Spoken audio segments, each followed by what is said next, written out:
אני מבין את השיקולים גם בעד עסקה. ראיתי פוסט של אחד האבות, שאחד החיילים שנחטפו, תראו, אותי לימדו שמתי שהפסדת במשחק, אז תיקח את ההפסד, תתארגן יותר טוב ותלך לנצח פעם הבאה. אתם, לצורך העניין ישראל, נרדמתם בשמירה, תעשו צמצום נזקים למה שקרה לנו, תנסו להחזיר כמה שאפשר את העוול שגרמתם לאנשים במדינה, למשל למשפחות שיקיריהם עוד בחיים, תחזירו אותם, ראונד 2, תלמדו מזה, תעשו מה שאתם רוצים, אבל עכשיו אתם הפסדתם, תהיו ילדים גדולים, במקום להתבכיין, קחו את ההפסד, תמשיכו הלאה. בשביל לנצח יש מי שאומר שכדאי גם שהצד השני, הצד שאתה מנצח אותו, יבין שהוא הפסיד, ולא רק שאתה תחשוב שאתה מנצח ובעצם תשקר לעצמך. בשביל להבין את הנרטיב של הצד השני, הנרטיב הערבי, הפלסטיני, כל תזולאי, הבאנו את דורון שפריר מהדרך קלה. שלום. שלום, סוף סוף אנחנו נפגשים. כן, מעבר לדמויות המצחיקות שיש לך באנימציה בערוץ. אז מי שלא מכיר את דורן, אז תרשמו דרך קלה, אתם תראו את כל הדברים ואז תגידו, אני מכיר אותו, אני מכיר את הקול שלו, הכל מתחבר, כי אני בטוח שכולכם נחשפתם. כמה צפיות לערוץ מאז ומעולם? אני חושב ש25 מיליון בערך. זהו, והכי הרבה צפיות? 400,000 אולי, 300. מה, מלחמת יום כיפור או משהו? כן. אני גם הראיתי את זה בכיתה, אמרתי להם, טוב, אנחנו נבחנים במלחמת יום כיפור, בואו תראו את זה, ואחרי זה פשוט הייתי די מיותר. איך הרגשת את זה בתור מורה על הסרטון הזה? אני סקרן, פעם ראשונה שאני שואל מורה שאומר שהוא הראה את זה בכיתה. אני חושב שכולם הראו את זה, ופשוט שאני הראשון שלא מתבייש. כאילו זה בסוף להראות סרטון אנימציה עם, אנחנו זה, כן, אתם רוצים בסך הכל סיני, טוב, אז בוא נעשה... זה סוגר את הפינה, אתה מרגיש? לפי דעתי, אמרתי, הייתי מיותר לאחר הסרטון. זה שמח לשמוע. אז בוא באמת, אולי, באמת אפשר להתחיל במצרים, כשאנחנו מדברים בעצם על איך הם מסתכלים, ואפשר לדבר באמת בהמשך ליום כיפור. זאת אומרת, בואו ננסה להתחיל ביום כיפור. יום כיפור, ניצחון צבאי שלנו, ספר מפורסם שנקרא המחדל, ויש בכלל אווירת נהי ובכי במוספי יום כיפור במשך 50 שנים האחרונות, ולפי הצד שלנו אנחנו לא ברור שניצחנו, אבל לפי הצד שלהם, לפי המצרים, לפי הנרטיב המצרי ב50 שנים האחרונות.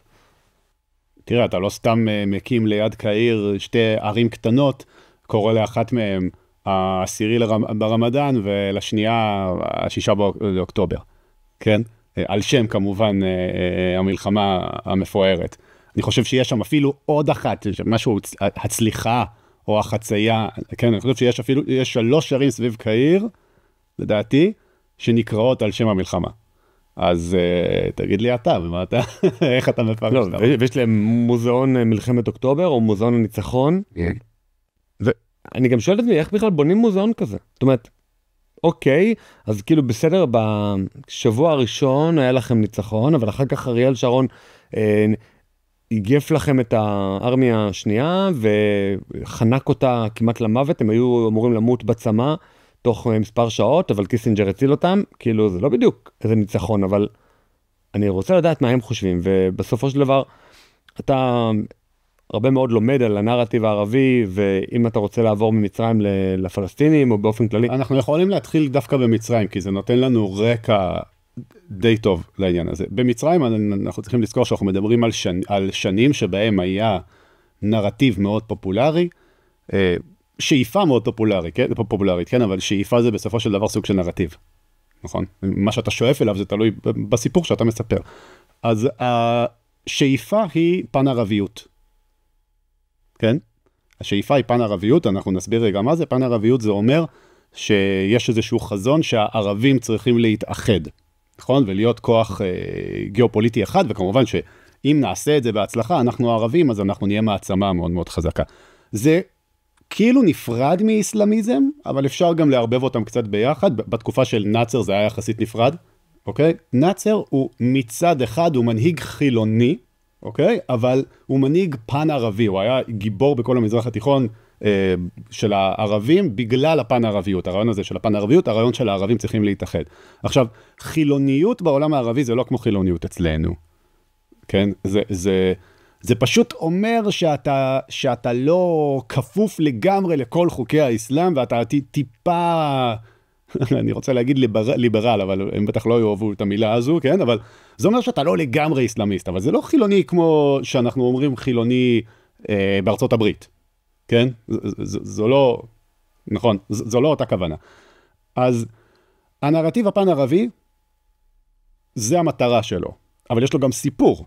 מה הסיפור שלו? הסיפור שלו הוא, אנחנו בעצם, הגבולות בינינו הם שרירותיים, הם נגזרו על ידי האימפריות הקולוניאליות, נכון? הצרפתים והבריטים בעצם הביסו את החליפות האחרונה, את האימפריה העות'מאנית, והם חילקו באופן שרירותי, בגלל שהם רצו את השלל שלנו, הבריטים רצו שליטה על תעלת סואץ, כמובן שהיה את הציונים שם שבחשו בכל הסיפור, הירדן היא לא באמת מדינה לגיטימית, זה איזה דיל שנסגר עם איזה משפחה, הסעודים, סוריה בכלל, מה זה סוריה? זה אמור להיות, אם תשאל סורים, טוב עכשיו הם לא יגידו את זה כי הם כל כך חלשים, אבל אם היית שואל אותם לפני 20 שנה, הם היו אומרים לך כנראה שמה זה לבנון, לבנון זה חלק מסוריה, בחיים לא היה דבר כזה לבנון כישות נפרדת, כן? אז הקווים האלה הם קווים שרירותיים של המעצמות הקולוניאליות, עיראק, כן, וכן הלאה, כל האזורים הערבים האלו. אז הם יגידו, וגם עשו לנו את זה בכוונה, כדי לעשות הפרד ומשול, כדי שנהיה חלשים. והשליטים שלנו הם אולי לא בדיוק בובות שהותקנו, אבל הם עריצים שנתמכים בידי המערב, שמגובים בידי המערב, ושעוזרים למערב לתחזק את הסדר הקיים במזרח התיכון. נכון? שהוא לטובת המערב. למה? כי הוא שומר על הציונים, כי הוא לא עושה בעיות למערב, הוא לא משחק יותר מדי משחקים. כן, אז זה הנרטיב, זה הסיפור. אז יש לנו את הסיפור, והשאיפה היא פן ערביות, ייחוד של הערבים. עכשיו, במלחמת יום הכיפורים זה נכון שהמצרים רואים בזה כניצחון, יש ניצחון ישראלי גדול מאוד במלחמה הזו, שלדעתי אנחנו לא מסתכלים עליו מספיק, אבל אם אנחנו מסתכלים באמת על הנרטיב ההיסטורי הכללי, הניצחון של ישראל במלחמת יום הכיפור, זה לא הסכם השלום עם מצרים, זה לא הניצחון הצבאי, זה לשים סוף לנאצריזם, לשים סוף לרעיון הזה של פן ערביות, לפחות לכמה עשרות שנים. זאת אומרת, יש לנו בזמן, האמת היא שמי שמדבר על זה הרבה, זה באמת פרופסור גלבר, שראיינתי אותו, אפשר להגיד שעד מלחמת יום כיפור, כל העולם הערבי הלך בתור חזית אחת, ואם רצית לעשות הסדר שלום עם מישהו, אז אמר לך, לא, רק הסדר כולל. זה כאילו, כמו שהיום אנחנו באים ואומרים, לא רוצים יותר משא ומתן עם הפלסטינים, אנחנו מוכנים להסדר קבע. אנחנו לא מוכנים לדבר על עוד שלב ועוד שלב בסלמי שלכם. אז פעם הערבים אמרו את זה, אמרו, לא, אנחנו כגוש אחד באים למדינת ישראל ואומרים, אלה התנאים שלנו, או אלה לא התנאים שלנו, כי זה תנאים להשמדתה של המדינה.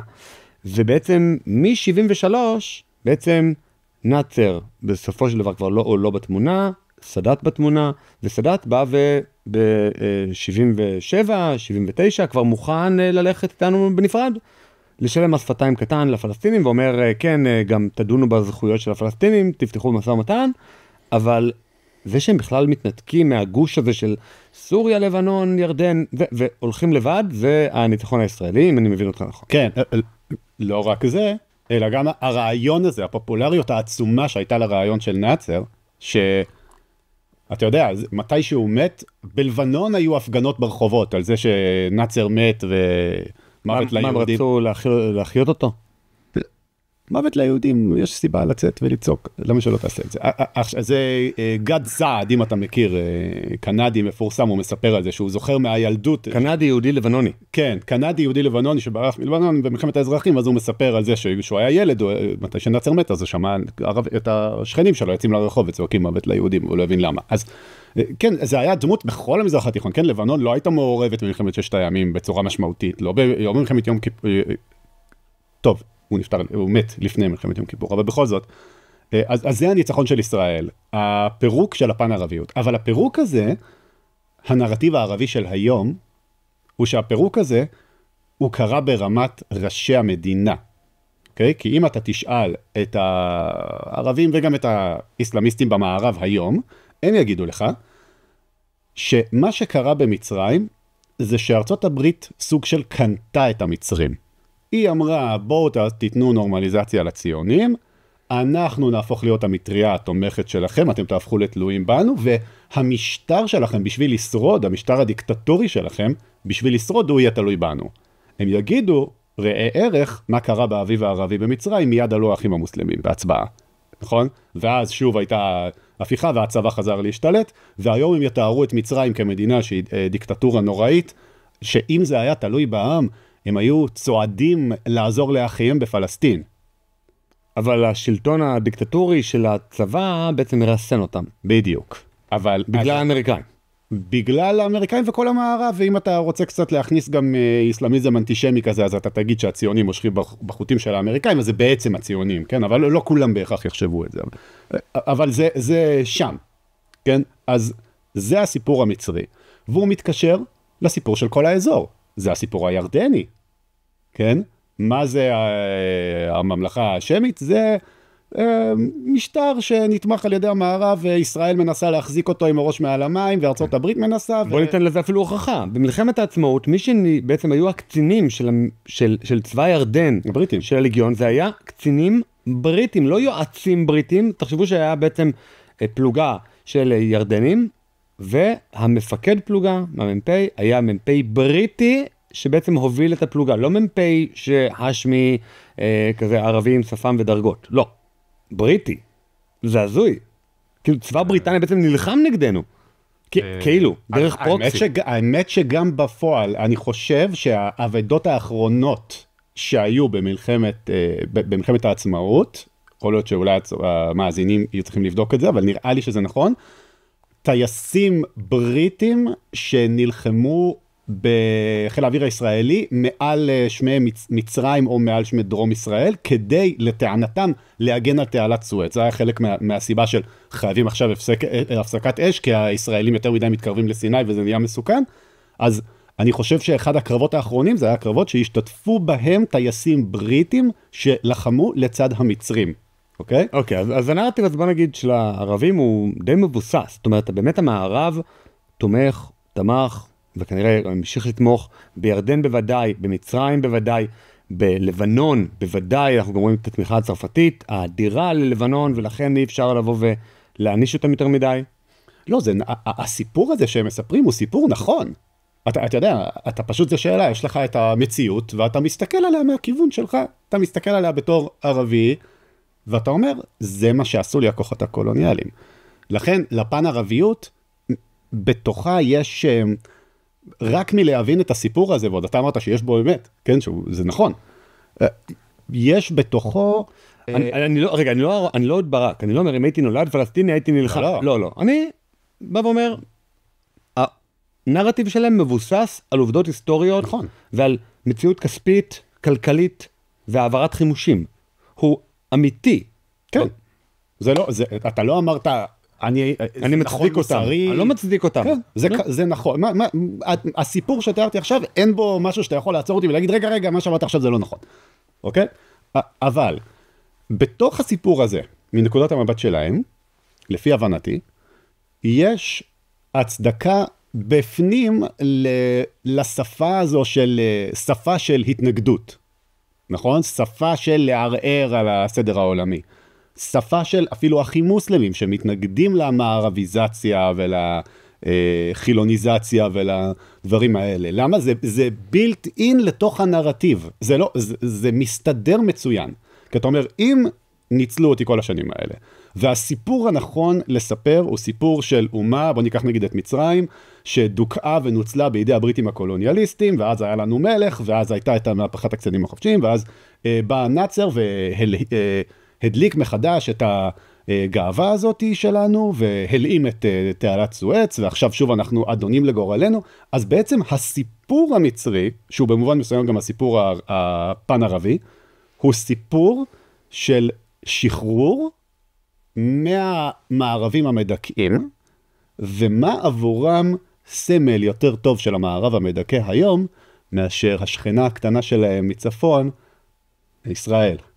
נכון? כן, שיש בה מצעדי גאווה, ושיש בה כלכלה חופשית יחסית. אבל זה, עצם הקיום של ישראל עבורם, זה הגרורה הסרטנית הקולוניאלית שנשארה להם תקועה כמו עצם בגרון. כן, האחרונה, ואתה אומר, היא כל כך קטנה, יאללה, מה... אתה מסתכל על המפה ואתה אומר, נו. אז אתה תגיד, אתה תתחיל לספר סיפורים, מה מגן על ישראל? למה ישראל קיימת? אוקיי, ישראל קיימת כי היא נתמכת על ידי מדינות המערב, בין אם מסיבות אנטישמיות שהיהודים שולטים מאחורי הקלעים, או בין אם סתם כי זה קולוניאליזם, אוקיי? ואז אתה תספר סיפור, השליטים הדיקטטורים שלנו, לטובתם האישית מגנים על ישראל. תגיד גם משהו כזה. למה לא?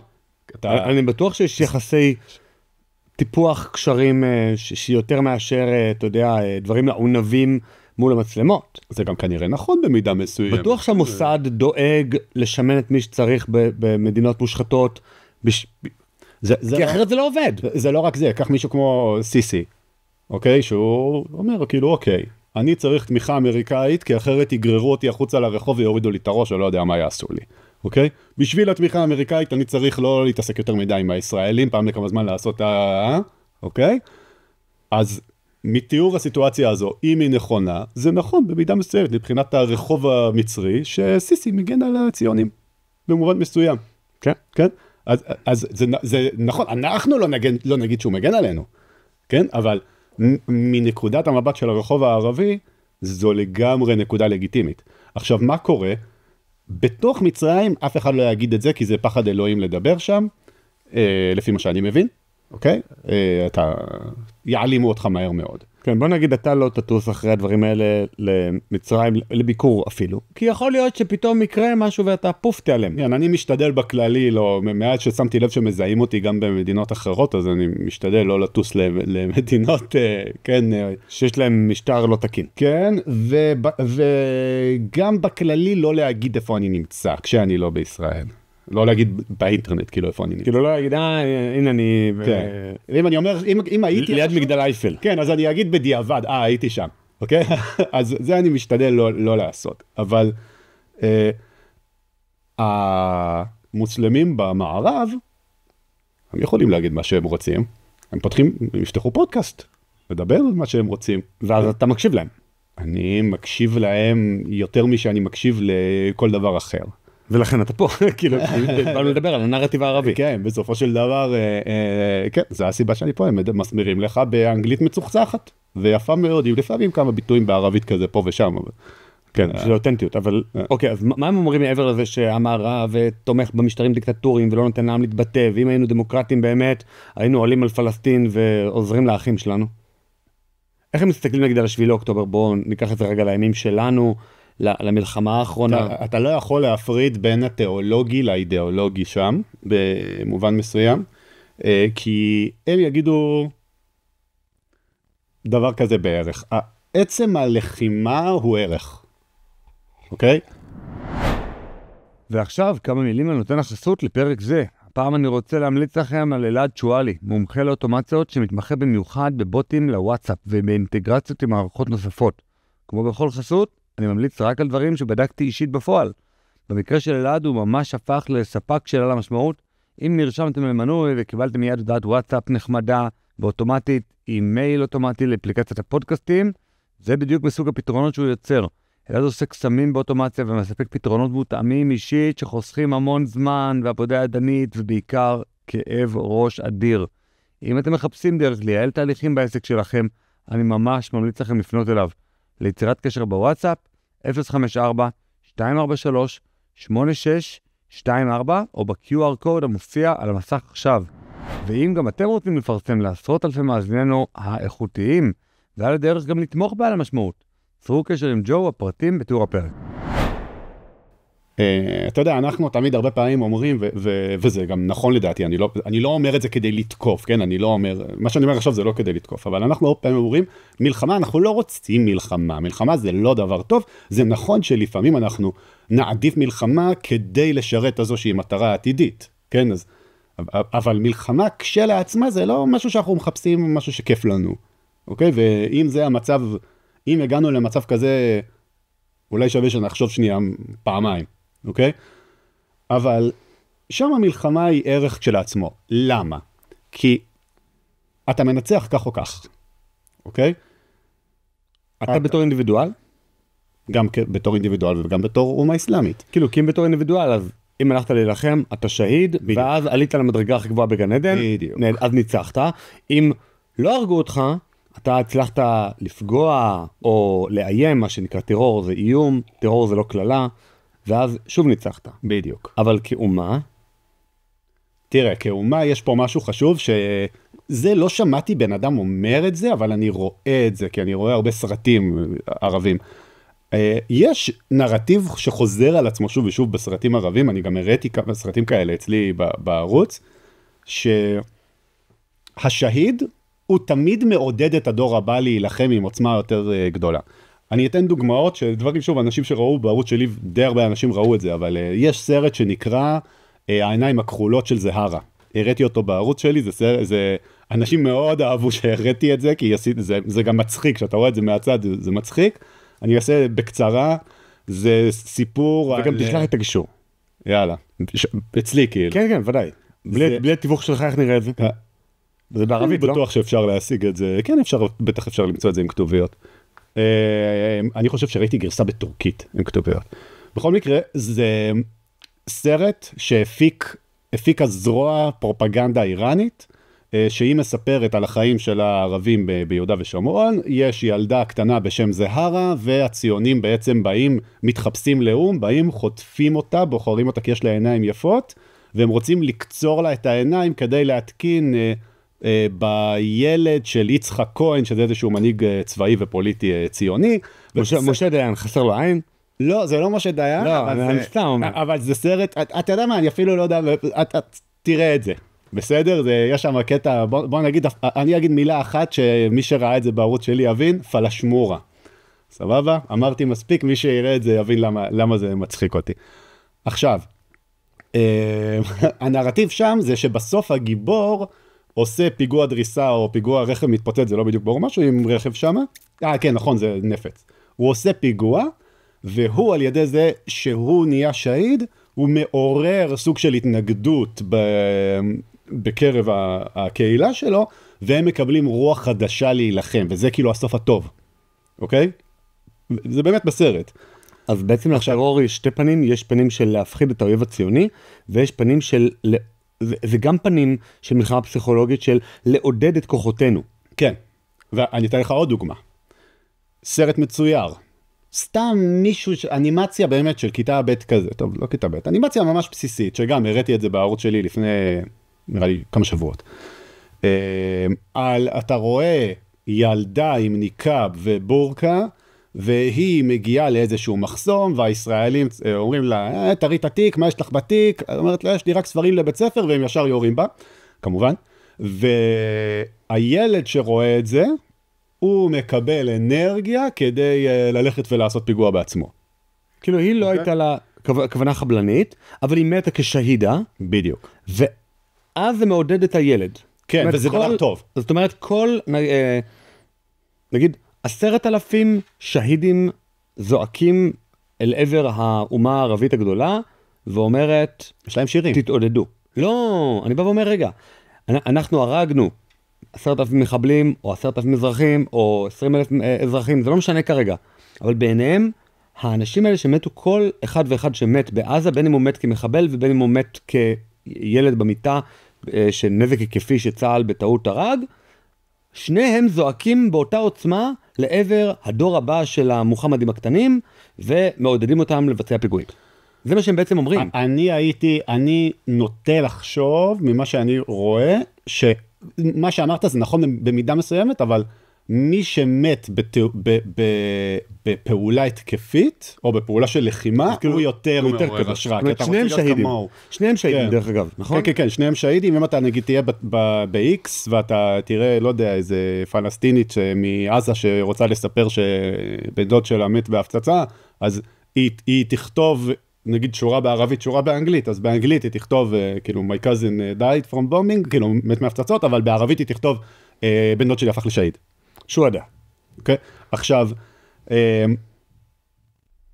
עוד דוגמה שאני רוצה לתת לגבי השהיד שמעורר השראה, זה פרק יכול להיות שהשבוע יעלה לערוץ שלי, או שבוע הבא, אבל משהו שאני לדעתי ממש יעניין אנשים. יש סרט ממש מפורסם בעולם הערבי, אפילו יותר מפורסם מהעיניים הכחולות של זהרה, שהוא מפורסם. סרט שנקרא על הספריה פי אמריה, השגרירות בבניין. אוקיי? סרט מאוד מפורסם, משחק שם אחד מהשחקנים הקומיים המפורסמים ביותר של מצרים, שזו תעשיית סרטים מאוד מאוד גדולה, לדעתי השלישית בגודלה בעולם אחרי הוליווד ובוליווד, אוקיי? כל הסרטים של העולם הערבי כמעט זה ממצרים. זה סרט משנות ה-90, והסיפור שם הוא השחקן הראשי, הקומיקאי המצחיק הזה, זה כאילו סרט צחוקים, הוא חוזר מלהיות ביזנסמן בדובאי, והוא חוזר לקהיר, והוא מגלה שהקימו את שגרירות ישראל בשכנים אליו בבניין. שגרירות ישראל שכנה שלו, כאילו. ואז משם יש כאילו מלא אירועים מצחיקים שלא, אף אחד לא רוצה איתו שום קשר, זה דבר היום ונורא, כל הרחוב תמיד הפגנות וזה וזה. ספוילר, זה נגמר בכך שהם רומזים לכך שהולכים לעשות בהם לינץ', זה כאילו מצרים המתונה, כן, של אחרי הסכמי השלום. ומה שמעניין, עוד דוגמה לשהיד, בסרט הגיבור הוא כאילו הדוניסט כזה, כל מה שאכפת לו זה ליהנות, לרדוף שמלות, לחיות חיים טובים, סמים והכל, אבל יש איזשהו ילד מדובאי שהוא פיתח איתו קשרים טובים, והילד הזה הוא תמיד מסתובב עם כפייה פלסטיני כזה, לבן שחור, ואתה אמור להבין שהוא פלסטיני, ושהוא מדבר על פלסטין, כל הזמן מדבר על פלסטין, והגיבור תמיד אומר לו, למה אתה כל הזמן מדבר על פלסטין? אתה לא היית בפלסטין בחיים שלך, גם אני ממצרים ולא הייתי במצרים כמה שנים. תחיה את החיים. כן, אבל הילד אמור לנו בתור צופים ערבים טובים, הוא אמור להיות המצפן המוסרי שלנו, כי הוא מזכיר לנו מה חשוב. הבן אדם המבוגר, הגיבור, רק אכפת לו לעשות מה שטוב, לרדוף אחרי בנות יפות, אבל הילד, הוא אומר, אני רוצה להצטרף לאינתיפאדה. כן. אני רוצה ללכת לפלסטין להצטרף לאינתיפאדה, אולי זה בעצם שנות ה-2000 המוקדמות עכשיו, רוצה ללכת לפלסטין להצטרף לאינתיפאדה, אני רוצה, ולאט לאט הגיבור עושה את המסע המוסרי שלו, והופך לבן אדם יותר ויותר טוב, ואיך הסרט נגמר, הוא רואה בטלוויזיה את ההלוויה של הילד שהפך לשהיד, וזה נותן לו את האנרגיה ללכת ולגרש את הציונים מהשגרירות שליד הבית שלו. אז שוב, השהיד נותן לך את האנרגיה להילחם. ודרך אגב, זה מאוד מתאים למילה שהיד בערבית, כי בסוף המילה שהיד זה לא קדוש. זה עד. זה עדות. השוהדה הוא כאילו, הוא נהיה, חלק מהשוהדה הוא נהיה חלק מהעדות. אצלנו תחשבו שבמקום המילה, אני ממציא עכשיו, אז יכול להיות שזה לא יצא הכי חד, אבל במקום המילה חלל, הייתה את המילה שליח, או עד, או הנחשוני, נחשוני במובן הזה שלו, הוא הראשון, אבל אנחנו אמורים לבוא אחריו. זה בעצם מה שהם אומרים. השהיד הוא השליח שלנו. הוא לא רק שליח, אלא שליח שבאים אחריו, הוא ממני תראו וכן תעשו. תחשבו שהייתה מילה כזאת בעברית. ממני תראו וכן תעשו. אם היינו קוראים לחללי צה"ל, הם הראשונים, הראשוניים, היזמים, זה היה לזה כוח, אני חושב... חלוץ כזה. בדיוק, החלוץ, הנחשון, צריך להמציא משהו כזה, ואולי לשנות את השפה במקום חלל, שאומנם יש, בוא נגיד, זה בא ממקורות ישראל, אבל אם היינו משתמשים במילה שהיא הרבה יותר כזאת מעודדת את הבאים בתור לבוא, ושכל דור, נכון, תמיד אמרו בתחילת המלחמה, התעסקתי עם הדור הלא נכון, או זה התור שלנו, אז זה היה הרבה יותר מחזק את התחושה שכן, גם הילדים וגם הנכדים שלי, יום אחד יגיע יומם, לא למות, אבל יגיע יומם להגן על עם ישראל, לנקום את נקמת ישראל מת המדיינים, לנקום באויב, להחזיר את כבוד ישראל, ואז היינו באמת נמצאים במצב, נראה לי, פסיכולוגי, או לאומי פסיכולוגי, אחר לחלוטין. אני לא יודע אם אני רואה את זה, אבל... ברור שיש פה משהו בפסיכולוגיה של השפה שקורה, כן? יש גם משהו, אתה יודע, המסקנה פה היא לא בהכרח שאנחנו צריכים להפוך להיות כמוהם. יכול להיות שזו המסקנה, אבל זו לא המסקנה היחידה. לא, אני בא ואומר דבר אחר. אני חושב שהרבה מהאנשים שנגיד הפסיקו להקשיב לשיחה הזאת, וכבר אמרו, אתם באים להבין את האויב, לא מעניין אותי, אותי מעניין את עצמי. אנשים שמרוכזים רק בעצמם, רק בצד שלהם, אני חושב שזה... הנה, שמנו פה את דיין, זה הדייניזם הזה, זה כאילו הגישה הזאת של שמעון פרס, של מחנה השלום, שאומרים, רגע, אותי לא מעניין מה האויב אומר, אותי מעניין אני עצמי, שאני עושה את המעשה המוסרי, הנכון, הצודק, בלה בלה בלה.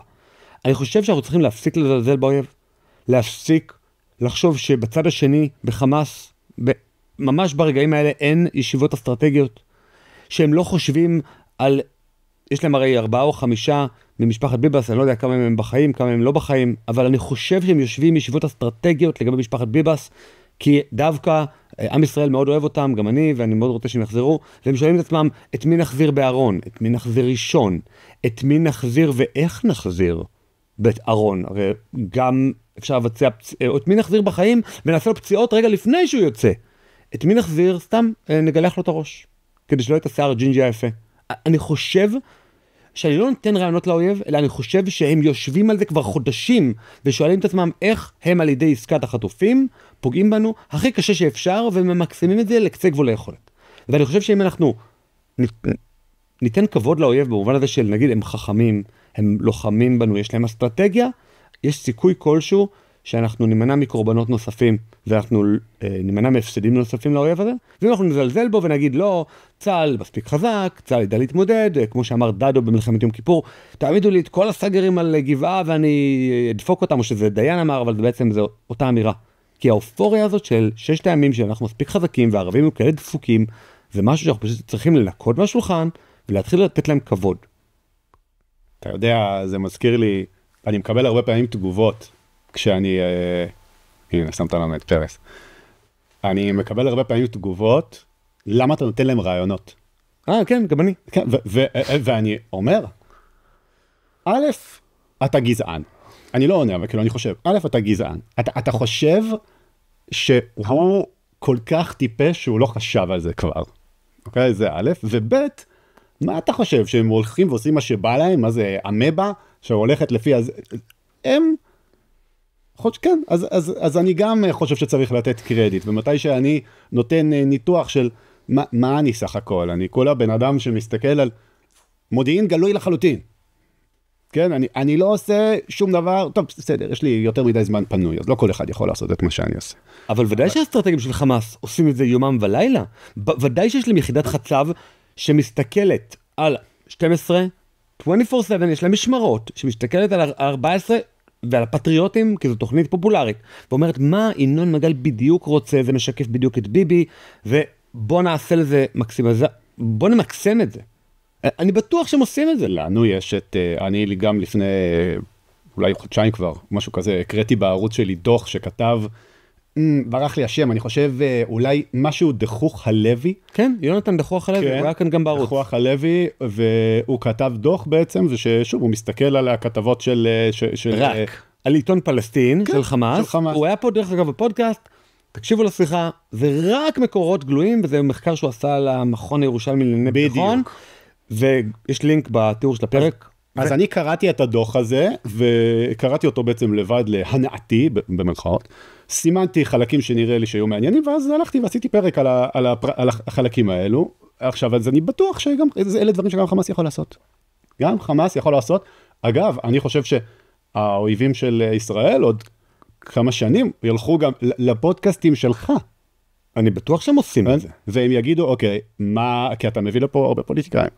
לא, וגם הציבור בישראל מתחיל to fight back, מתחיל להגיד, אין דברים כאלה, אסור לעשות יותר עסקות, נגיד אם אני עכשיו אגיד, ואסור שתהיה עסקת חטופים באה, גם אם יחטפו 4,000 איש, שום עסקה, רק בכוח, ולא מחבל אחד לשחרר ולא 3. הנה אמרתי, זה בסדר, כי זה נזק אסטרטגי, וכי זה סוף המדינה.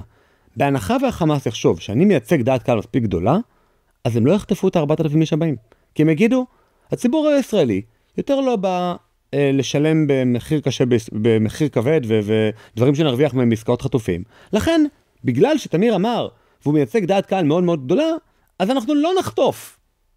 אני אשמח אם הם יסתכלו אצלי בפודקאסט, ולא ב-12.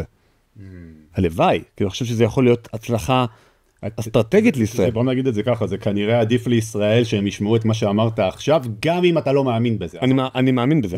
לא, אז אני אגיד את המשפט הכי היום, שיכול להישמע בינואר 25, גם אם יחטפו 4,000 איש, אני נגד שום עסקה, אני בעד לתת להם בראש כל כך כואב וכל כך חזק, שהם יגידו, הנה, קחו את 4,000 איש, רק תפסיקו להכות בנו כל כך חזק, ותפסיקו להתעלל בנו, ותפסיקו לבצע בנו את כל המעשים האלה, ולהשפיל את הכבוד הערבי. זה מה שאני רוצה. אם זה לא יעבוד, לא אכפת לי. אז אני אעשה את זה כנקמה, לא רק כדי שהם יחזירו את החטופים, אלא כדי פעם הבאה שהם יחשבו לחטוף, אז הם יראו מה קרה בפעם הראשונה.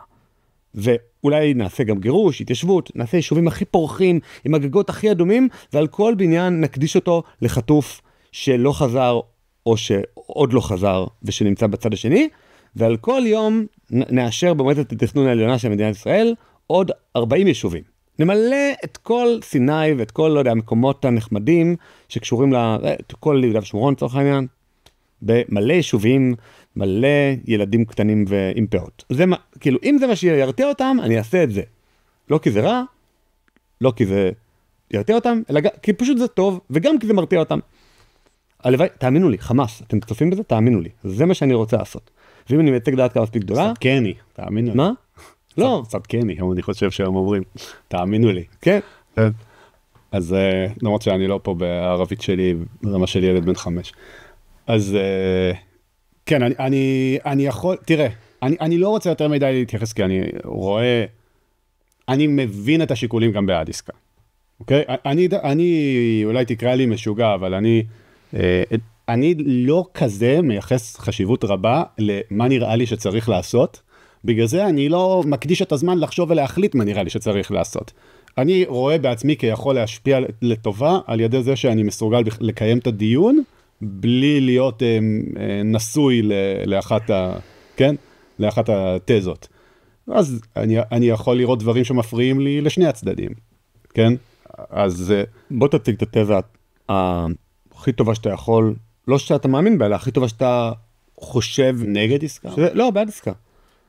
לא, כי אמרת שאתה יכול לראות את תראה, נגד עסקה בעיניי זה מאוד קל. כן. עסקה גורמת לתמריץ חיובי לחטוף בפעם הבאה, היא גורמת לתמריץ חיובי למחבלים שסתם לא מבצעים שום חטיפה, סתם יודעים שבמקום לשבת מאסר עולם יושבים רק 10 שנים, 5 שנים, דרך אגב משוחרר בעסקה הזאת, גם מישהו שעוד לא נגזר דינו, זאת אומרת שהוא עדיין במהלך משפט פעיל, זאת אומרת הוא לא ישב דקה בכלא כאסיר, הוא ישב רק כעציר. כן. זאת אומרת, רגע, ערבי עכשיו, שילך ויבצע פיגוע עכשיו, ממש ב-20 בינואר, ב-21 בינואר, הוא יכול גם להשתחרר, למרות שכאילו הוא ביצע את ההרג, פציעה או משהו כזה, אחרי העסקה? זאת אומרת, יש פה קארט בלנש כרגע למחבלים לעשות פיגועים ולהשתחרר מיידית, זאת אומרת, להיעצר, חקירה קטנה, והנה, לך הביתה. אם כן, אז אנחנו בעצם מהווים תמריץ מטורף, לפשוט, לכו תהרגו יהודים כתחביב, תהיו עצורים כמה ימים, ותשחררו בעסקה הנוכחית. זה מטורף, זה נראה לי הטיעון הכי טוב נגד עסקה. אני אנסה לעשות פרפרזה למשהו שראיתי. האמת שלאחרונה העליתי סרטון קצת על טיעונים בעד ונגד, אבל ממש בערב שעלה הסרטון הזה, ראיתי פוסט של אחד האבות, שאני לא יודע אם, אני לא אגיד את השם ליתר ביטחון, אבל אחד החיילים שנחטפו, ושנהרגו בשבי, נרצחו בשבי. נהרג מאש כוחותינו כנראה. והוא כתב משהו בסגנון של, הוא כתב כאילו לאלה שמתנגדים לעסקה, זה היה בערך, תראו, אותי לימדו שמתי שהפסדת במשחק, אז תיקח את ההפסד, תתארגן יותר טוב ותלך לנצח פעם הבאה.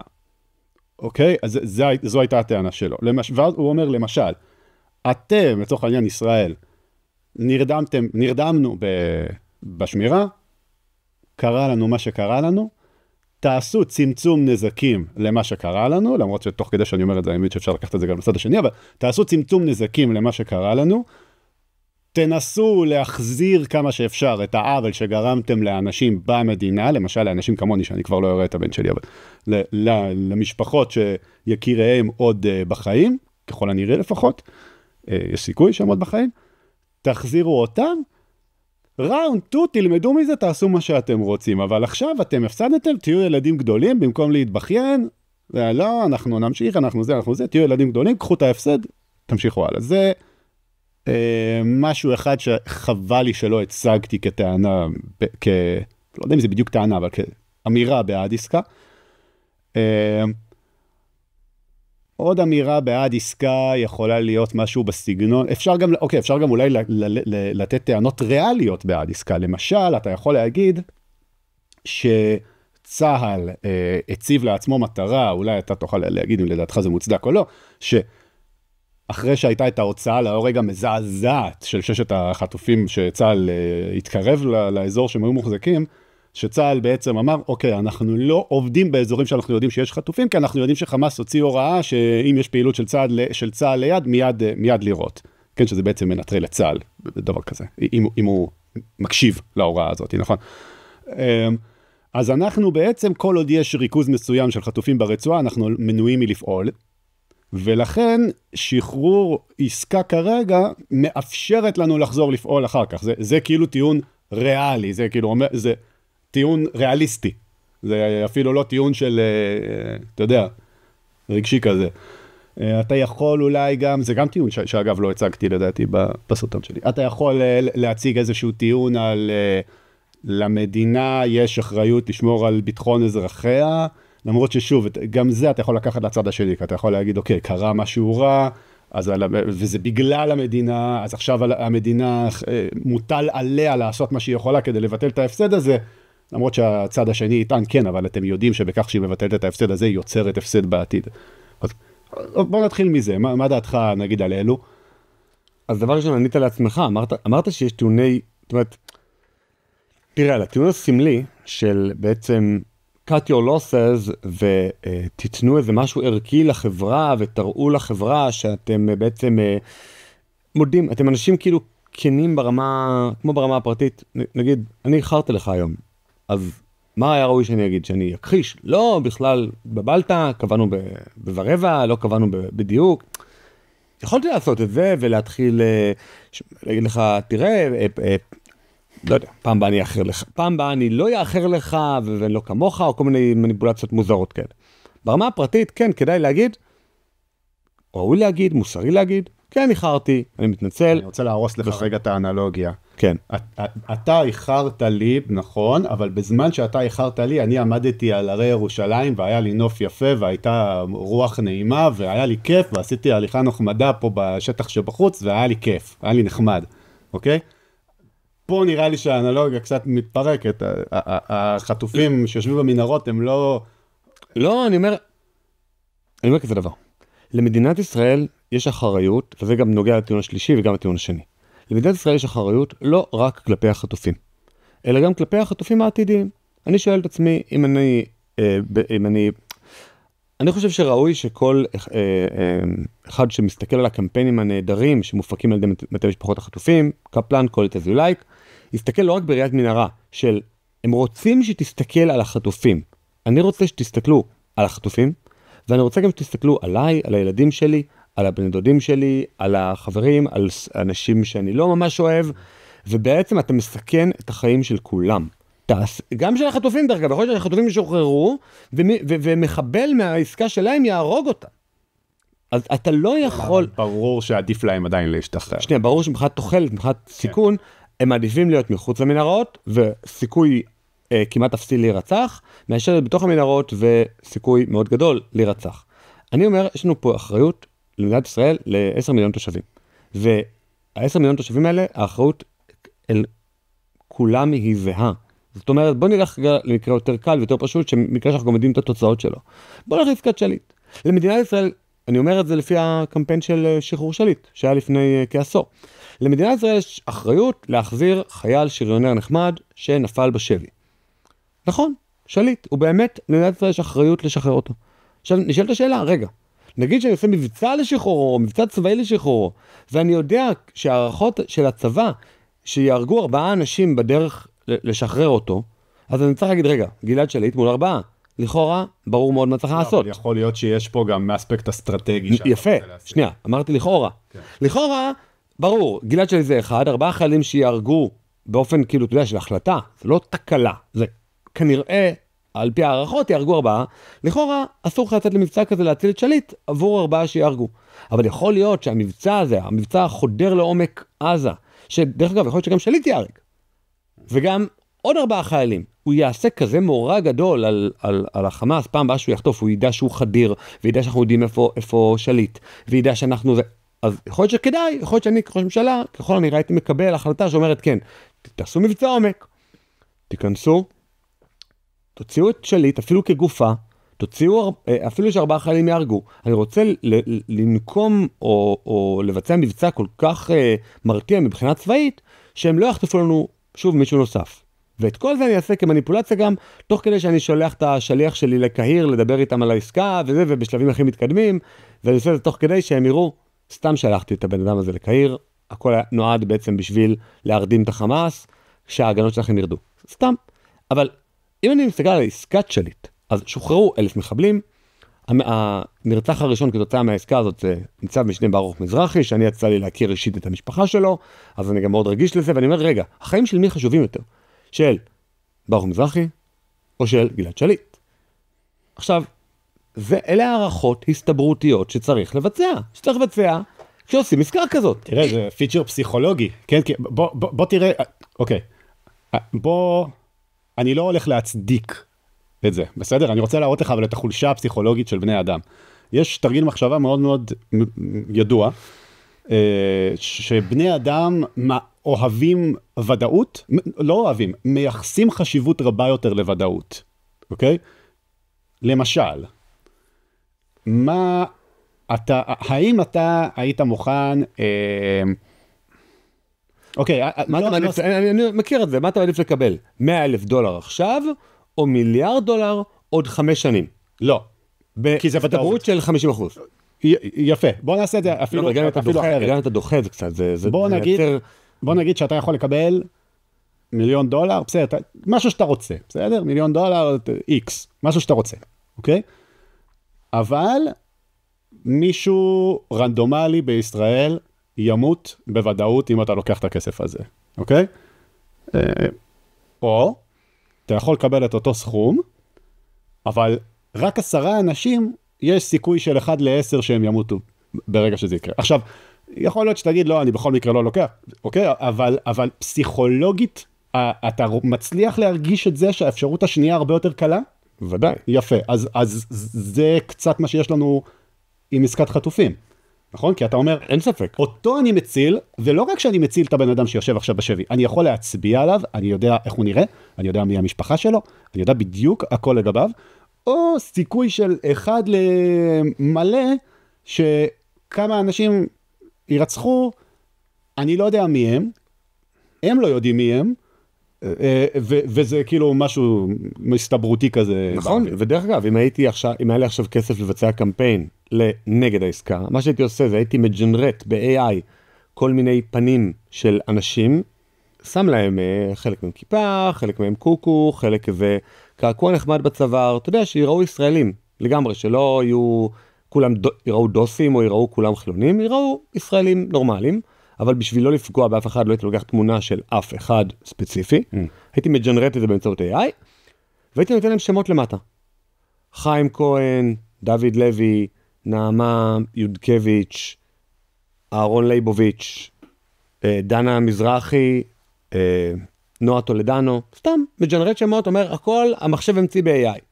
שם את זה מתחת לפנים ה-AI האלה, ואומר, אלה הנרצחים של עסקת החטופים הזו.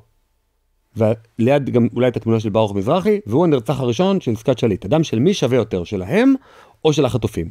בום, נוגע ברגש, אבל אין להם מין לא כסף, לא אסטרטגיה, לא חזון, לא ראייה ארוכת טווח, ולכן אנחנו מפסידים בכל המאבקים. האם אתה חושב שמשפחות החטופים פועלות כמו שהן צריכות לפעול, מוסרית? לא הבנתי, זאת אומרת, מוסרית מוסרי, שכל אחד יפעל לטובת הילד שלו, יותר מאשר לטובת הילד של חברו. אני לא מנסה להתעמת איתך. שנייה, לא, אני אומר, אני מבין לחלוטין את הפעילות האינטנסיבית ומלאת מסירות הנפש של מטה משפחות החטופים. אני אומר, הם עושים עבודה טובה, הם אנשי מקצוע מעולים, כאילו אלה שמייעצים להם, הם אנשי מקצוע מדהימים, לילה ולילה, הם פועלים ללא לאות, אני מעריך מאוד את העבודה שלהם. אני חושב שהיא תוביל לתוצאות כלליות רעות מאוד לכלל עם ישראל, אבל אני מבין להם, הם פועלים למען הילדים שלהם. ואולי אני אפילו אשאל את השאלה יותר קשה, את עצמי, ואם הבן שלך היה שם, האם היית פועל באותה דרך? אני חושב שלא הייתי פועל באותה דרך, אני חושב שהייתי פועל יותר כמו צביקה מור, שהבן שלו איתן מור חטוף, ואף על פי כן הוא מתנגד לעסקה. הוא אומר, תביאו אותו בכוח, תביאו אותו אפילו בסיכון חייו בכוח.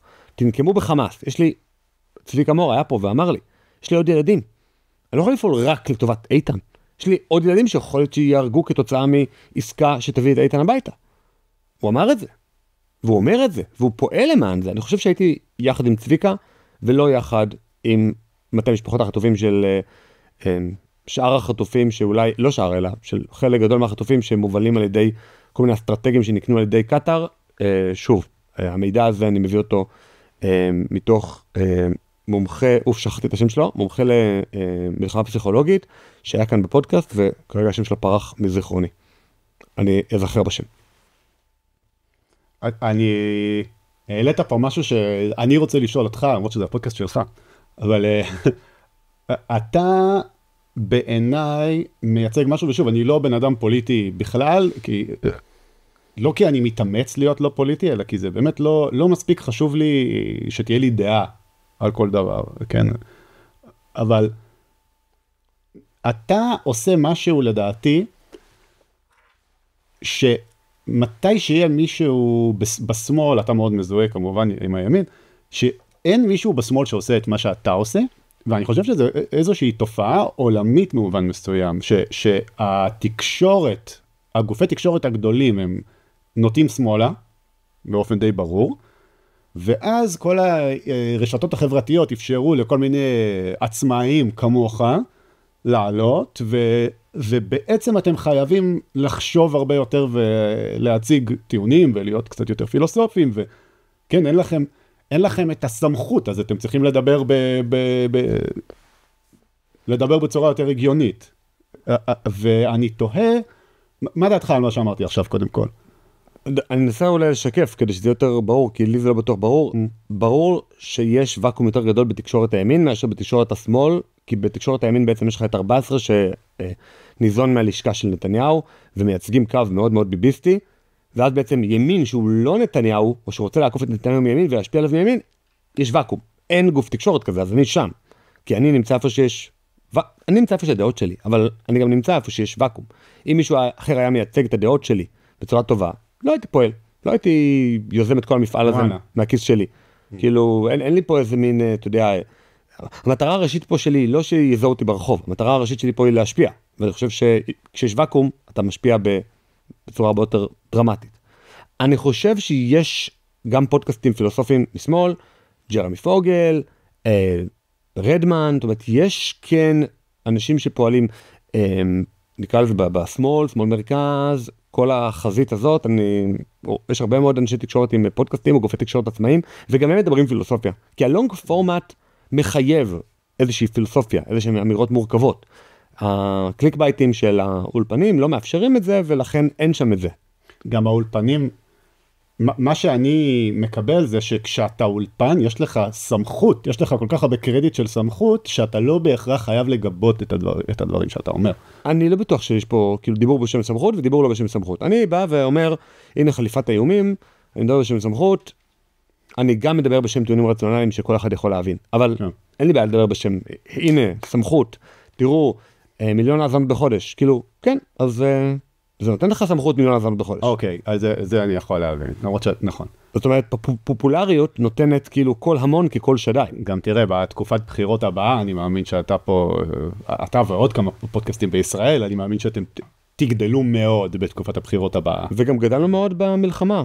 שוב, המלחמה לצערי, בוא נגיד ככה, אני מאוד שמח שהייתה את המלחמה הזאת, כי היינו מאוימים מ5 חזיתות, והיינו במצב אסטרטגי מאוד בעייתי.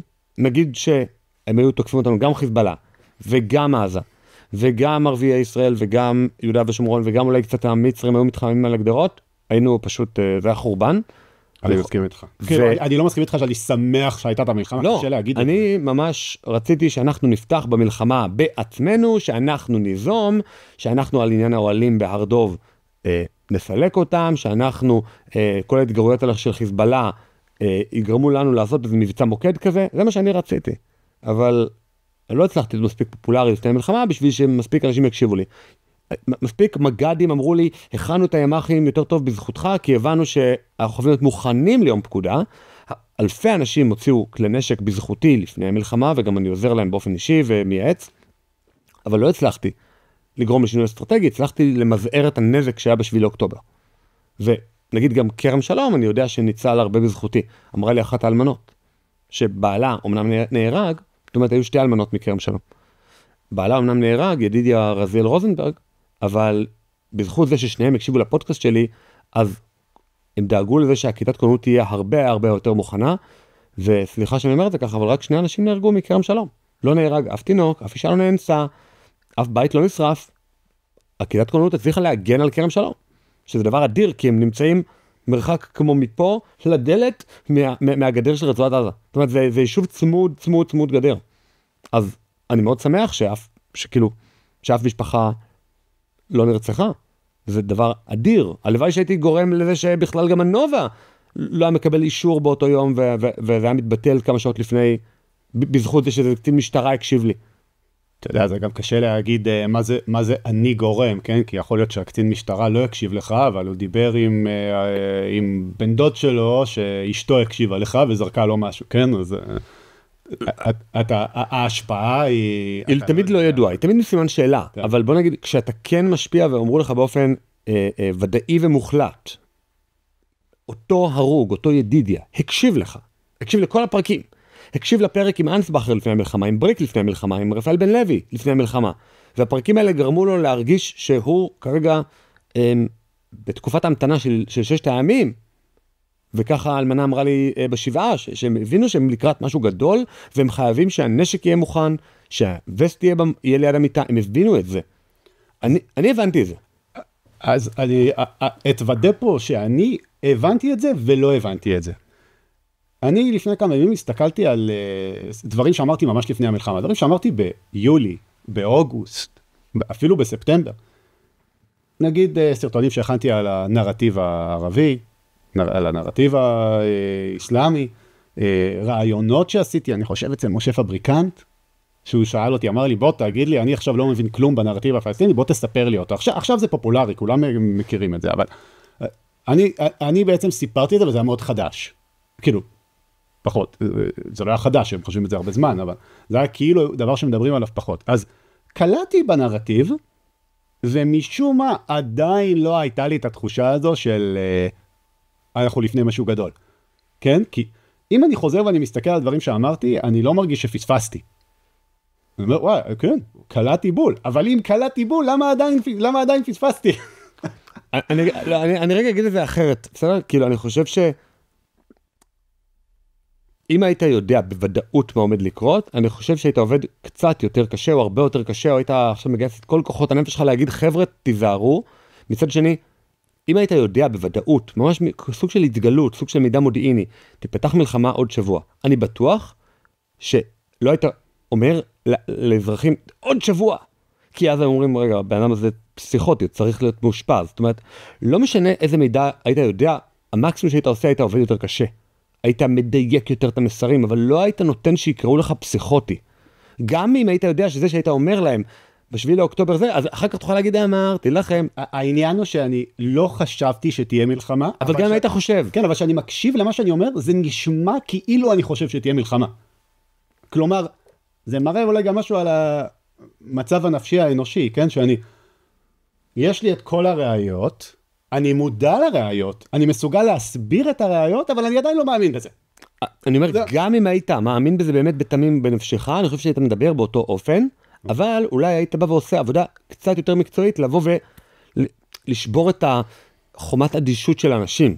היית אומר להם, חברים, אני חושב שבחצי שנה הקרובה יהיה משהו, כל הראיות מעידות על זה, הנה, תראו מה פה, מה שם, מערכת הביטחון משום מה כנראה לא יכולה לפעול מבחינה אסטרטגית, מבחינה גיאופוליטית, מבחינה שיאשימו אותנו שתקפנו, ואין לנו את הלגיטימציה הבינלאומית לפעול, או את הפנימית, כי יגידו זה ביבי, זה בגלל הרפורמה, הוא רוצה להסיח את הדעת, אבל אתם כאזרחים, מי שחייל, לכו לימ"ח, תוודאו שהנשק נמצא ליד האפוד, כמו ביחידות המיוחדות, והוא לא נמצא באיזה נשקייה נעולה רחוק. סתם, צעדים קטנים, מי שהוא אזרח, ואתה יכול להוציא נשק. רוב האנשים לא הוציאו נשק, רוב האנשים הוציאו נשק בתקופת בן גביר, לא בגלל הרחבת הקריטריונים. בן גביר לא כל כך הרחיב את הקריטריונים. פשוט אנשים שהיו אדישים עד עכשיו, פתאום הוציאו נשק כי הם הבינו שהחיים שלהם בסכנה, ואם הם לא ישמרו על החיים שלהם, לא תהיה משטרה בשביל לאוקטובר, לא יהיה צבא בשביל לאוקטובר. תבינו את זה, גם היום אני לא סומך על זה שצה"ל יגיע להציל אותי. יש לי נשק, יש לי אשתי נשק, ואני מנסה לעודד כל אחד אחר שיכול שיהיה לו נשק, שיהיה לו נשק. כי אנחנו ניצבים בפני דברים איומים מאוד אחרי העסקה הזאת. הנה, אמרתי את זה, יהודה ושומרון זה, אני אוכל אחר כך לעשות סרטון מזה עוד שנה ולהגיד, הנה, אני רוקד על אדם. לא, אני לא רוצה לעשות את זה. אני רוצה שתצילו את עצמכם. באמת, כאילו האדישות הזאת הורגת, היא באמת הורגת. אז אני לא חושב שאי פעם בחיי הערוץ שלי קראתי לאנשים לעשות משהו, מהסיבה, אם עכשיו אני חושב על זה, שאני תמיד חושד במחשבות של עצמי, אז אני אף פעם לא קורא לאנשים לעשות משהו, חוץ מאולי לקנות מוצרים שאני... לא, אבל מה הנזק? מה הנזק שיכול לקרות מזה שאנשים יקנו נשק ויהיו איתו תמיד בחגורה? מה זה? אז כן, יש סיכוי כלשהו של 1 למיליון שיהיו תאונות בנשק. בסדר, אז אנשים שלא סומכים על עצמם, אל תקנו נשק. לא, אני בסך הכל... כאילו, אני אומר, מה הנזק? זה לא שאני בא ואומר, בוא נתקוף עכשיו את מצרים, כי יש פה איום. לא, לא, לא, לא, זה עלול להיות מאוד גרוע. עדיף שנכין את הקרקע שהם יתקפו אותנו, מאשר שנתקוף אותם. עדיף שנקים כרגע כמה אוגדות, ונתכונן למלחמה עוד כמה שנים, ולא שעכשיו נצא עם צבא בתת צדק לתקוף את מצרים, גם כי זה לא נכון. אני אומר, אבל יש דברים שאני כן ימליץ עליהם, כי אין מהם נזק, מלבד ה-5,000-6,000 שקל שהנשק עולה, ומלבד ללכת לימח שלך ולבזבז כמה ימי עבודה, ולוודא שהווסט במקום, שהטנק מזווד, שכל כלי אחר שאתה משתמש בו במלחמה מוכן, ולא שבשביעי לאוקטובר או השישי לאוקטובר הבא, אתה תגיד, זה הכל לא מוכן, הכל זה לא תקין, ואתה יוצא 2 טנקים מתוך 10 של פלוגה. אז כן, תתכוננו. אני מקבל את מה שאתה אומר, אני מרגיש שזה לא מקומי. יש אנשים שחושבים שזה מקומם, זה בסדר. אני לא מרגיש שזה מקומי לקרוא לאנשים, תעשו ככה, תעשו ככה. אני מראה לאנשים דברים, אתה יודע, אם יש אנשים אתה יכול להגיד שמזה שהראו לך משהו, או הראו לך דרך אחרת להסתכל על משהו, או לחשוב על משהו, או אולי יש מלא אנשים שחושבים שאני אידיוט, כן. אבל... לא, אין הרבה אנשים שחושבים שאתה אידיוט, אתה ערוץ מאוד נצפה. אז יפה, אז עוד יותר יש אנשים שחושבים שאני אידיוט. כן, אבל בסדר, אנשים יכולים לחשוב לבד, אבל אני, נגיד, האמת על הפרק האחרון שהעליתי, שדיברתי קצת על עסקת חטופים, אז אני חושב שהתגובה שבטופ שם הכי למעלה, עם הכי הרבה לייקים, מדברת על להשיג נשק אישי. אז אתה יודע, לפעמים אני מראה לאנשים את הדברים, אני לא חייב... בוא נגיד בשיווק, הרבה פעמים להאכיל מישהו עם כפית עד הגרון, זה כואב לו, ואז הוא אומר, עזוב אותי, לא רוצה כפית, אפילו לא כפית עם שוקולד. שחרר, לך מפה. ושאתה אומר לו, יש פה שוקולד על הכפית, נחמד. תעשה מה שאתה רוצה. אני מניח את זה פה. אני מניח כאן, אתה תעשה מה שאתה רוצה עם השוקולד, זה הרבה יותר חיובי. אז זה רק שאני לא בא עם אג'נדה של לקדם אותו להביא נשק. באמת, אני לא חושב על זה ככה. אני פשוט אומר, אוקיי, יש לי פה כמה רעיונות בראש, אני אסדר את זה לטקסט, ואני אגיד. אני רק אגיד באופן כללי, שאני חושב שדווקא רמזתי על זה מקודם. נגיד שהייתי יודע שהשביעי לאוקטובר יקרה, ואנחנו עכשיו חוזרים לראשון לספטמבר 23. אני שואל אותך רגע, מה אתה עושה? אתה לא טוב עם כפית ותדחוף את זה לאנשים לגרון. אני אגיד לך מה אני אעשה. אתה תעשה משהו יותר מתוחכם. כן, אני פשוט כל היום אפמפם דברים שכתובים בפלסטין. בעיתון פלסטין זה העיתון הרשמי של חמאס. זה, כל היום זה מה שאני אפמפם. הנה, הם אומרים שהשיבה היא קרובה, שזה קורה עכשיו. שהישות הציונית מוכנה לנפילה, שזה הזמן. אוקיי? זה מה שהייתי עושה. שם יותר דגש על הדברים האלה שהם שם בחוץ. אז טוב, אני יודע שזה, איך זה נקרא, זה היפותטי וכאלה. אני דבר ראשון הייתי מוכר את הבית שלי במחיר הכי נמוך שאני יכול להשיג את הכסף כאן ועכשיו והרגע. כאילו הייתי אומר, טוב, 3 מיליון, יאללה, אני מוכר, לוקח את הכסף הזה, הולך למשרד פרסום הכי טוב שאני מכיר, שיש לו ערכים די דומים לשלי, אומר לו, עכשיו, בוא נחשוב קמפיין, בוא נחשוב אסטרטגיה, איך אנחנו דואגים לזה שעם ישראל באיזושהי דרך מוכן לדבר הזה, לנבואה הזאת שיש לי. יסתכלו עליי בטח כמו מטורף, אבל כסף, אני מוכן להעביר להם כרגע את הכסף כמו שצריך, סוחר את הקמפיינרים הכי טובים ואומר, בוא נחשוב אסטרטגית לטווח של עוד חודשיים, איך עם ישראל לא מופתע, מוכן, איך אנחנו דואגים לזה לעשות פרסום, זה יש דבר שנקרא פרסום פרוגרמטי. פרסום פרוגרמטי דווקא על קציני המשטרה במחוז דרום. יכול להסביר מה זה רגע? בטח. זו דרך מאוד מאוד פשוטה וקלה. במקום לבוא ולשכנע את כל דעת הקהל, אתה מתמקד באנשים מסוימים. נגיד, אתה אומר, יש פה מפקד תחנת משטרת, אני סתם זורק, בסדר? סדרות נגיד, שהוא נגיד אישר את הנובה, אני לא יודע מי אישר את הנובה, אבל נגיד שזה הוא אישר, אז אני אומר, אני רוצה, יש סביב כל בן אדם, אפשר לבדוק מי האנשים שמקיפים אותו, זאת אומרת, מי החברים שלו. אני מקיף את כל החברים שלו, ואני כל הזמן שם להם בפוש בגוגל, זה לא הזמן לחופש, תהיה מלחמה, או תראו מה כתבו בעיתון פלסטין, או נה, ואז הוא בטוח, אותו מפקד משטרה, שכל הסביבה שלו חושבת שתהיה מלחמה, או שתהיה תקיפה, או שיהיה יום קרב. אתה יודע, כאילו, הנבואה שלי הרי היא פסיכוטית, הרי, שיהיה מלחמה. לא, שיהיה יום קרב, שיהיה כמה שעות של קרב, שיהיה דווקא שמסתכלים על החגים, והם אומרים, זה המועד, לאור הרפורמה, לאור בדיוק העבודה שאתה עושה. אבל אני ממקד אותה בצורה של קמפיין, ב-500 איש שסובבים את ראש תחנת המשטרה, לא ראש, מפקד תחנת המשטרה בסדרות. מפקד אוגדת עזה אולי? או מפקד אוגדת עזה גם, פינקלמן, לא פינקלמן, אלוף פיקוד דרום, נכון? מפקד אוגדה, לא זוכר.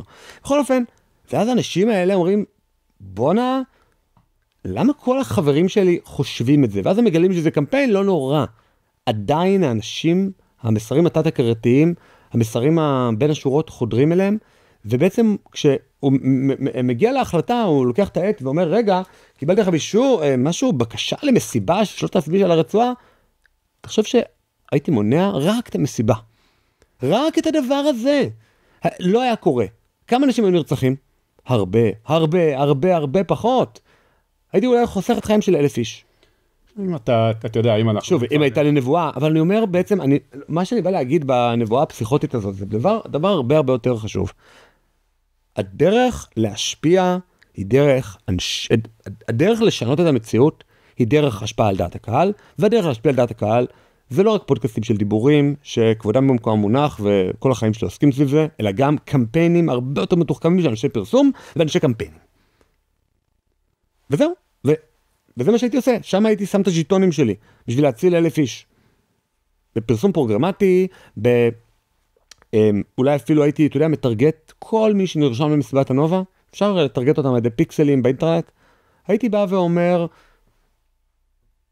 אולי לא, אולי בהזקה הראשונה, אתה יודע, בהזקה הראשונה צריך לברוח מהאזור, ולא בהזקה הראשונה להגיד, נמשיך לרקוד, וזה, כאילו, או כוננות עם שחר, הייתי עוזר לחיילים, אתה יודע, להקים את עצמם לכוננות עם שחר, להבין ב6 לאוקטובר 73, לא הודיעו לחיילים במוצבים, במוצבי הגבול, במוצב המזח וכאלה, לא הודיעו להם שתהיה מלחמה היום. אז בואו תבדקו כוננות, תבדקו את השמחסניות, רק תבדקו את זה כאילו בקטנה. תהיו מוכנים, חלקם היו עם אפוד כזה חצי ריק, אנחנו מכירים את זה על הבינוני.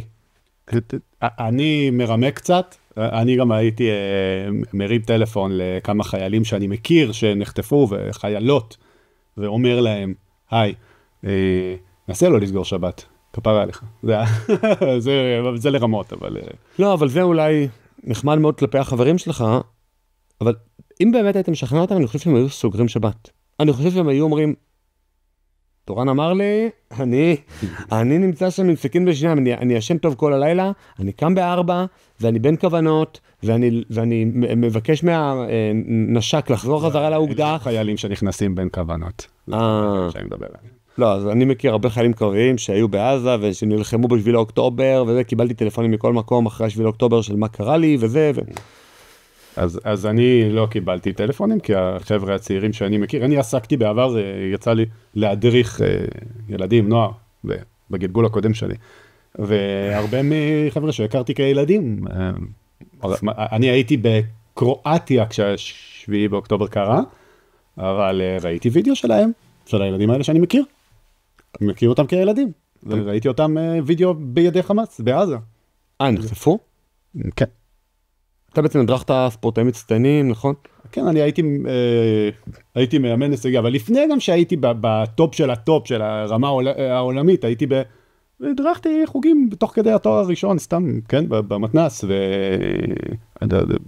ועשיתי שיעורים פרטיים בשחייה, הייתי כאילו בחור צעיר, וילדים שלימדתי לשחות בשיעורים פרטיים, שהם היו בני ילד, שהיה בן 6.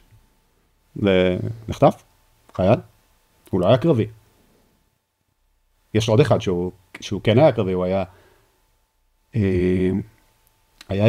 אני חושב מפקד אוגדת עזה, חמים או משהו, אז היו איתו 2 חיילים, אז גם אחד מהם, אני מכיר, מישהו ילד, שגם נרצח ונחטף, וגופתו נחטפה. אני חושב שזה היה מפקד חטיבה דרומית, חמימי. משהו כזה. שיטו, הרי היו איתו 2 חיילים. אמרו שהוא נחטף בחיים וזה, ובסוף הוא לא נחטף, הוא נהרג. קרב שם בתוך, כן, נראה לי במיגונית שם משהו. גם אותם, תצפיתנית, אחת מהתצפיתניות. כן, אז אני מכיר, זה דור,